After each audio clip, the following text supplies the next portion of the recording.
하나님 주신 말씀 마태복음 25장 1절과 2절입니다. 마태복음 25장 1절 그리고 2절의 말씀입니다. 마태복음 25장 1절과 2절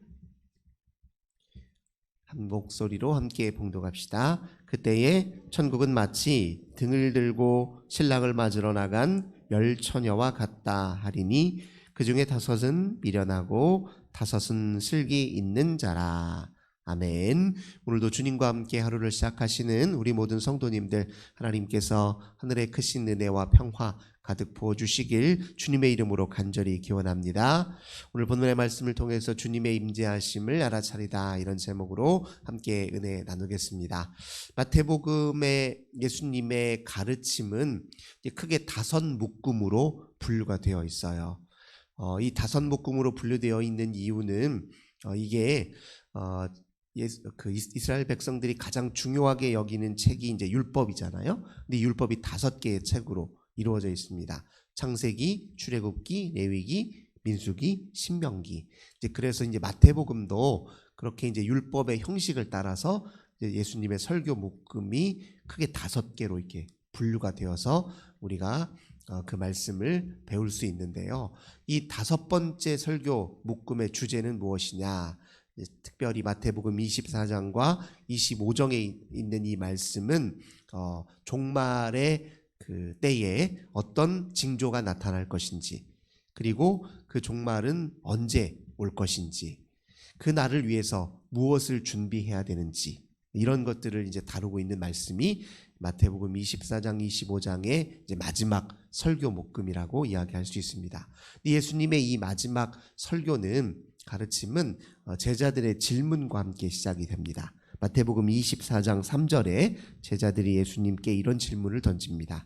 예수께서 감람산 위에 앉으셨을 때에 제자들이 조용히 와서 이르되 우리에게 이르소서 어느 때에 이런 일이 있겠사오며 또 주의 임하심과 세상 끝에는 무슨 징조가 있사오리까?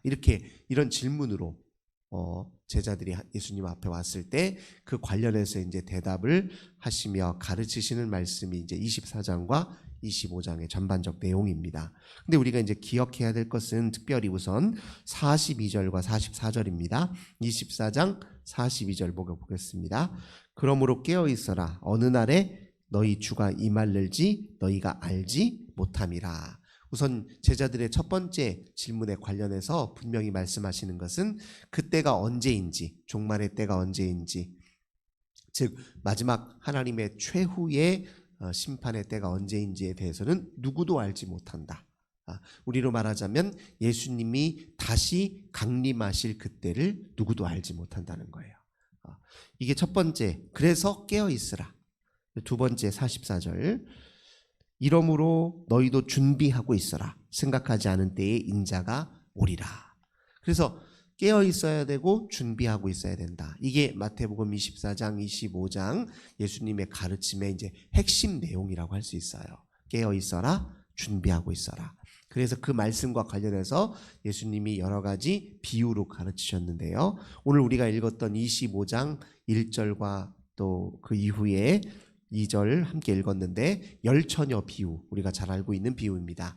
이 말씀은 깨어 있으라, 동시에 준비하고 있어라, 이 말씀의 메시지를 다 담고 있는 비유라고 이야기할 수 있습니다. 우선 열처녀 이야기, 우리가 잘 아는 것처럼 잠깐 회상해 보면 신랑을 맞이할 10명의 처녀들이 있었는데 그 처녀들 가운데 슬기로운 처녀는 등도 준비하고 기름도 준비했어요. 그런데 어리석은 처녀는 등은 있으나 기름은 준비하지 않았다, 이렇게 얘기할 수 있습니다. 근데 신랑이 언제 왔죠?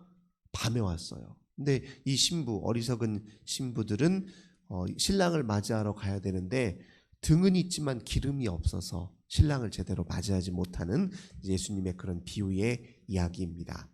그러니까 등을 준비한 것은 매 한 가지인데 기름을 준비했느냐 안 했느냐, 이제 이 차이가 있는 것이죠. 그러면 우리가 5 처녀의 입장에서 한번 생각해 보면 어리석은 5 처녀의 입장에서 생각해 보면 그들은 왜 기름을 준비하지 않았을까요? 이제 이런 생각 때문에 아마 기름을 준비 안 했을 거예요. 첫째, 신랑은 금방 온다. 그러니까 기름이 전혀 없었던 건 아닐 거예요. 근데 이제 밤에 쓸 기름이 넉넉하지 않았을 거예요. 그래서 이제 그 기름이 금방 떨어졌을지 모르겠습니다. 그러니까 금방 올 것이다. 이런 가정을 한 것이고, 두 번째, 신랑은 낮에 올 것이다. 이거 2가지 가정을 했다고 해야 우리가 이해가 가요. 그렇지 않고서는 기름을 넉넉히 준비하지 않을 이유가 없거든요. 근데 이게 현실적으로 볼 때 신랑이 속히 온다라고 하는 말은, 그리고 낮에 온다라고 하는 것은 다 자기중심적 판단이에요. 신랑의 입장에서 판단한 게 아니에요. 신랑이 언제 올지, 밤에 올지 낮에 올지, 속히 올지 더디에 올지는 신랑의 몫이고 결정이고 판단이고 자유예요, 어떻게 보면. 근데 신부가 기다리는 입장에서 자기식대로 제멋대로 판단한 거죠. 낮에 올 거야, 속히 올 거야. 근데 이제 어리석은 처녀는 그랬고, 슬기로운 처녀 입장에서는 신랑이 언제 올지, 낮에 올지 밤에 올지 그건 모르는 일이에요. 다만 자기는 준비하고 있어야 되니까 낮에 올지, 낮에 오고 싶으면 낮에 오겠죠. 밤에 오고 싶으면 밤에 올 겁니다. 그러니까 신랑의 입장에 서서 기름을 넉넉히 준비했다. 이렇게 우리가 이해를 할 수 있겠죠. 이게 이제 우리 예수님의 비유의 말씀이 갖고 있는 이제 진짜 의미가 무엇인지 우리가 살필 필요가 있습니다. 우선 하나님 나라 그 종말의 때, 그 때가 이제 무엇을 의미하냐면 예수 강림의 때이면서 동시에 하나님 나라 완성의 때예요. 그게 우리는 이제 종말하면 이제 마치 파국, 파멸 이런 이렇게 무시무시한 장면만 떠오를 수 있지만, 실은 마지막 때를 이야기할 때 그 핵심은 요한계시록에서 잘 증언하고 있는데, 그것은 완성을 뜻해요. 새 하늘과 새 땅의 완성, 만물을 새롭게 하시는 우리 하나님, 그리고 새 예루살렘을 완성하실 분, 그리고 모든 민족과 열방이 하나님을 주로 인정하고 알아보는 것. 그래서 예수님이 강림하시는 그 말씀과 관련해서 하셨던 표현들을 잘 살펴보면요, 무엇을 뜻하냐, 예수님이 강림하실 때는 그 역사적 현상이에요. 즉 실제로 우리의 삶의 현실 속에 예수님이 다시 인간의 모습으로 오십니다. 두 번째, 가시적이에요. 모든 사람이 다 이분이 예수 그리스도시고 우리의 영원한 왕이시다라는 걸 다 알아볼 수 있는 방식으로 오신다는 거예요. 그래서 그리고 초월적이에요. 무슨 말이냐면 우리가 살고 있는 이 지구가 그래도 우리 편에서 보면 굉장히 넓잖아요. 광범위한 지역이거든요. 근데 예수님이 오실 때 모든 세계 만국 곳곳에서 다 아신다는 거예요, 오심을. 그러니까 그건 초월적인 현상이기도 하죠. 역사적이면서 동시에 가시적이면서 동시에 초월적이에요. 근데 그렇게 오셔서 하는 일은 뭐냐면 이 땅에 하나님 나라를 완성하시는 일이라는 거죠. 그러니까 우리 편에 보면 그건 좋은 일이에요. 예수 그리스도 편에 있고 예수 하나님의 자녀로 사는 사람들의 입장에서 마지막 때는 기다려야 되고, 그것도 적극적인 자세로 기다려야 되고 동시에 소망의 마음으로 기다려야 하는 일이에요. 좋은 일입니다. 그 감각을 무뎌지게 하면 안 되고 그 소망을 늘 가슴에 품고 살아야 하는 게 우리 이제 그리스도인들의 일이란 말이에요. 그런 의미에서 보면 늘 마지막의 때, 하나님 나라의 완성의 때, 예수 강림의 때를 늘 가슴에 품고 또 그 마음을 지금 현세의 성실한 삶으로 드러내는 것이 우리 그리스도인의 태도이기 때문에, 그래서 깨어 있어야 돼요. 네. 이제 이게 깨어 있다는 의미고, 그런데 예수님은 또 마태복음 28장에서 부활하시고 승천하시기 전에 제자들에게 하신 약속이 있어요. 너희는 아버지와 아들과 성령의 이름으로 세례를 주고 내가 너희에게 가르쳐 분부한 모든 것을 또 지키게 하라. 너희가 제자가 되었으니 또 제자를 삼으라. 이렇게 마지막 대사명의 명령을 주시면서 덧붙여 하신 말씀이 뭐죠? 내가 세상 끝날까지 너희와 항상 함께 있으리라, 이렇게 말씀하셨어요. 그러니까 부활하신 주님은 마지막 때에 역사적이고 가시적이고 초월적인 방식으로 강림하실 분이면서 동시에 이미 부활하셔서 우리 곁에 함께 계신 분이에요. 이게 참 역설적인 일입니다. 다시 오실 분이지만 사실은 이미 우리와 함께 계신단 말이에요. 이게 또 어떤 의미가 갖냐면 하나님 나라는 마지막 때에 완성되지만 이미 시작이 됐다는 뜻이기도 해요. 이런 역설적 의미를 말씀이 다 가르치고 있습니다. 그래서 우리는 이제 준비할 때 뭘 준비해야 되냐? 미리 당겨서 하나님 나라를 사는 훈련을 자꾸 해야 돼요. 그 완성이 기다리고 있고 그 나라가 모든 만방 속에 완전하게 드러날 때가 가까이 올 거니까, 곧 올 거니까 우리는 마치 그 나라가 완성돼 있는 것처럼 지금 여기에서 준비하고 살아야 돼요. 그게 굉장히 중요하다는 거예요. 그러니까 우리가 언제 올지 모르니까 늘 준비 15처녀, 슬기로운 5처녀처럼 기름을 준비한 것처럼 언제 올지 모르니까 지금 늘 오늘 주님이 오시는 것처럼 그렇게 살아야 된다는 거예요. 그럴 때는 때로 낮이 아니라 밤에 올 수도 있다는 건 뭘 뜻합니까? 밤은 우리 인간에게 고난과 어둠과 또 어려움과 환난을 뜻하잖아요. 그러니까 어려움이 있더라도 하나님 편에 서서 하나님 백성으로 사는 일을 멈추지 말고 그 일에 성심으로 기쁨으로 잘 감당하라, 그런 숨은 메시지를 지니고 있어요. 근데 낮에 올 것이다 라고 판단한 그런 어리석은 여인들을 보면 인생은 그냥 자기 편할 때에 편안하게 그리고 자기가 원하는 방식대로 일이 잘 풀리고 이제 그러다가 편안한 자세로 살다가 나중에 신랑을 맞이할 생각을 하고 있지만 그것은 인생을 자기중심적으로 살아가는 방식이고 인생 전체에 담겨져 있는 하나님의 통치와 섭리에는 사실은 관심이 없다는 것과 똑같아요. 인생을 반쪽으로만 사는 거죠. 그런데 이제 슬기로운 처녀 입장에서 보면 밤이든 낮이든 다 하나님의 통치의 영역이에요. 그렇게 받아들이게 되면 밤도 비록 어두컴컴해서 우리 눈에 잘 보이지는 않지만 그건 우리 인식의 한계일 뿐이고 실은 밤도 하나님의 통치의 영역이고 밤을 통해서도 하나님은 우리 인생들을 향해 선하신 이끄심과 통치, 선하신 의도와 목적을 실현하실 수 있는 위대하신 분이다, 이렇게 믿을 수 있거든요. 그러면 밤낮을 굳이 가릴 필요가 없어요.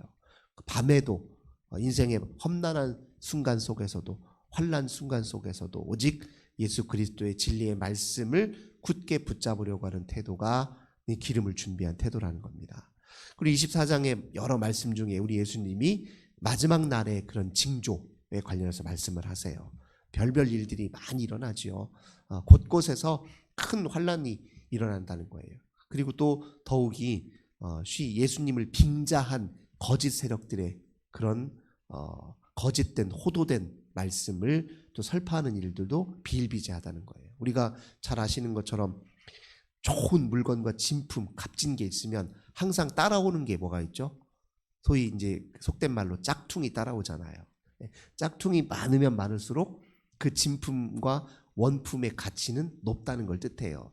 이게 진짜 진귀하고 좋은 거니까 막 가짜를 만들어가지고 사람을 현혹하잖아요. 마찬가지로 그리스도의 가치와 의미, 그분의 구원의 능력이 알려지면 알려질수록 어떤 일이 일어납니까? 예수님을 빙자해서 자기 이속과 탐욕을 채우려는 사람도 같이 늘어날 수 있다는 거예요. 그러니까 이 시대에 많은 사람들 중에 이단에 현혹되는 사람들이 많이 있는데 이제 그 이단들이 딱 이제 속기 쉬운, 사람들을 속이기 쉬운 그 교묘한 말로 사람들을 이끄는데 그 예수님이 마지막 때에 나타날 징조들 중에 하나가 그런 일들이다, 이렇게 얘기했자는 거죠. 그러니까 종말이 가까우면 가까울수록 오히려 인생이, 즉 하나님 나라의 완성이 가까우면 가까울수록 눈에 보이는 현상은 더 어지럽고 무질서할 수 있다는 거예요. 그게 이제 예수님이 하신 말씀의 핵심이에요. 그러니까 완성되면 완성될수록 세상이 더 좋아질 것 같은, 마치 역사의 진보가 일어나듯이 뭐든지 다 좋아질 것 같은데 실제로는 우리 눈에 보기에 아주 무질서하고 악이 더 횡행하는 것 같고 그런 현상들이 일어날 수 있다는 겁니다. 그러니까 기름을 준비해야 되는 거예요. 그래서 준비하는 자세가 필요하다는 겁니다. 즉 악이 횡행하고 아무리 어둠과 밤이 깊어 보인다 할지라도 반드시 주 하나님은 지금 여기 우리와 함께 가셔서 그 밤을 이기도록 도우시는 분이고 마침내 모든 사람이 알아볼 수 있는 방식으로 다시 강림하셔서 우리 인생들을 하나님 나라의 바른 곳으로 온전히 그 나라를 살도록 도우실 분이다. 이렇게 굳게 믿는 것이 오늘 우리 시대에게 주어져 있는 믿음의 바른 자세다라는 것을 이제 마태복음을 통해서 이렇게 가르쳐 주고 있습니다. 오늘도 우리 주님은 말씀하십니다. 너희 깨어 있으라. 준비하고 있어라. 내가 너희와 함께하고 있다. 너희가 지금 지금 당장 눈앞에 보이는 현실은 어두컴컴할지라도 그 속에 너 홀로 두는 것이 아니라 내가 함께 있다. 잘 이겨내고 견뎌내야 그 나라의 완성의 때에 너희가 마치 주인공처럼 하나님의 무대에 한 복판위에 아름답게 서게 될 것이다. 이제 그런 소망을 가지라 오늘도 예수님이 말씀하십니다. 그 소망으로 오늘 우리에게 주어진 하루, 이 하루 순간순간을 주님과 함께 동행하시기를 주님의 이름으로 간절히 기원합니다. 참 좋으신 주님 감사드립니다. 주 하나님께서 지금 저희 삶의 한 복판에서 부활하신 예수로 오셔서 우리와 함께 일하시고 우리를 도우시고 이끄신다는 사실을 저희들 꼭 기억하길 원합니다. 그저 하나님 환한 삶, 뭐든지 형통한 삶에만 저희들 너무 집착하지 아니하고 우리에게 주어진 밤 어둠 속에서도 일하시는 주님의 그 임재하심과 역사하심에 눈을 뜨고 주님을 바라보며 어둠을 잘 이겨 하나님 나라의 완성을 향해서 정진하는 저희들 다 되게 하여 주옵소서. 주 예수님의 이름으로 간절히 기도드립니다. 아멘. 오늘도 환우들을 위해서 우리 가정의 자녀들을 위해서 교회와 나라와 민족을 위해서 큰 환난 당한 우리의 이웃을 위해서 함께 기도합시다. 좋으신 주님 감사드립니다. 저희들은 우리 주님 앞에 기도할 뿐입니다. 연약한 저희들을 불쌍히 여기시고 성령 하나님 도우소서. 저희